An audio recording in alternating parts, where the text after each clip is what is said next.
As the summer heat creeps up here in New Hampshire and elsewhere, you, like me, might be missing the vibrant spring blooms. But never fear, you can have those spring blossoms in your house all year round when we make a bouquet of paper hyacinths. In this video, I'll show you how to make these colorful flowers that never wilt or need water. Let's check it out! Hi there, I'm Michelle with the Goffstown Public Library, where I'm an adult services librarian. Welcome back to our library. We're so happy to have you here today as we learn to make paper hyacinths. Here's all the supplies you'll need to make a bouquet of 8 flowers. 4 pieces of colored paper. I chose pastels, but you can choose any color you want. 2 pieces of green paper, a wooden skewer, a ruler, a writing utensil, a pair of scissors, and some glue. I'm using hot glue, but you can use whatever craft glue you have. Grab your colored paper and we'll get started. Fold each piece of colored paper in half lengthwise, but don't fold the green papers just yet. Using scissors, cut along the fold.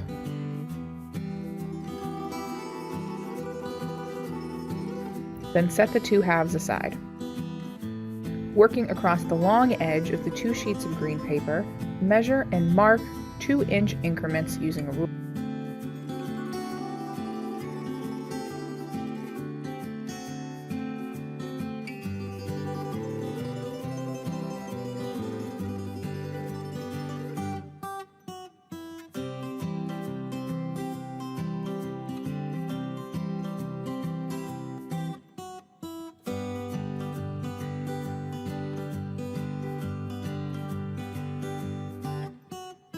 Cut along the marks you made to create 12 strips of green paper.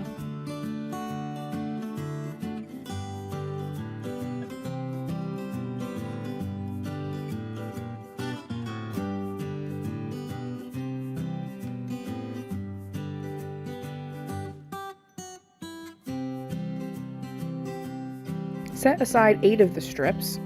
With the remaining 4 green strips, fold them in half horizontally. Then cut along the fold. Set these aside as well. Now select 1 strip of colored paper. Fold the long edge over by about a 1/2 inch. Unfold. Now, working across the long edge of the paper, cut about every 1/4 inch up to, but not past, the fold you made in the previous step. Try your best to eyeball these measurements, because any marks you make measuring will be visible in the final product. Continue in this way until the whole paper has been cut into a fringe.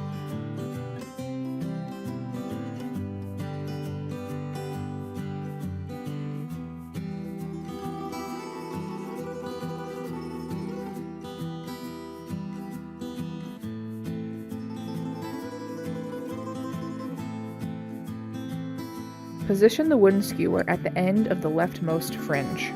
Tightly roll the fringe towards the fold using the skewer for assistance.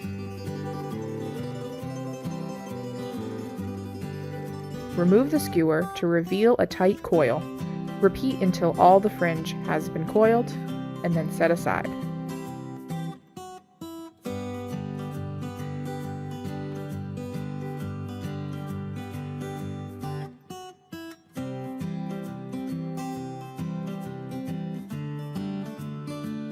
Select a short strip of green paper. Cut triangles into the long edge of the strip to imitate grass.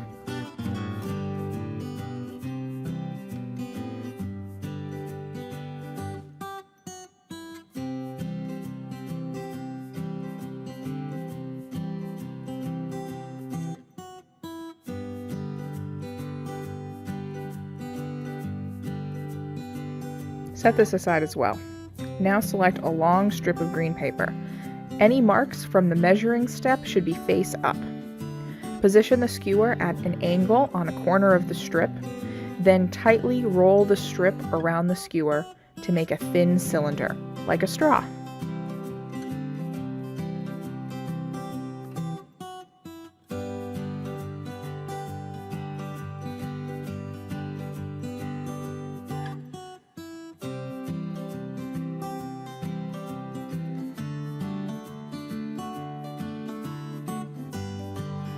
Secure the tail end with glue and let dry.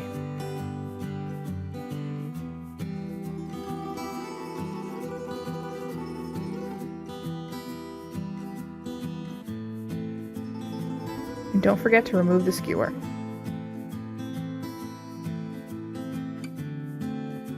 Glue one end of the coiled paper to the top of the green straw.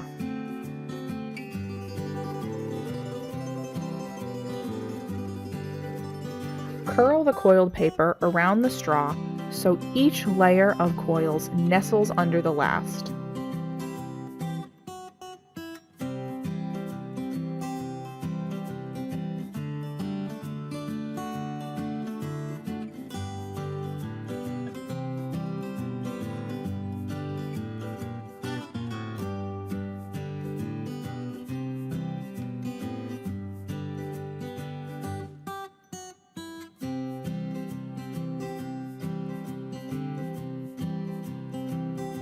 Secure the tail end with glue and let dry.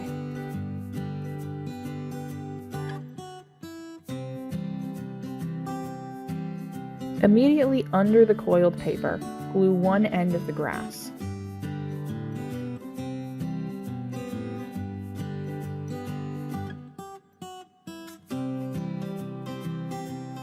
Coil the grass around the straw. Then secure the tail end with glue and let dry.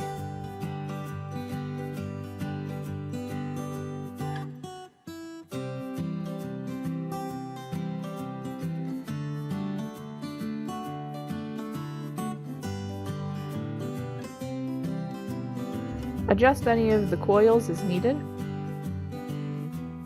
and repeat for the remaining 7 flowers. And there you have it, a completed bouquet of paper hyacinths. What's your favorite color flower? Mine's yellow, but I think these all look great.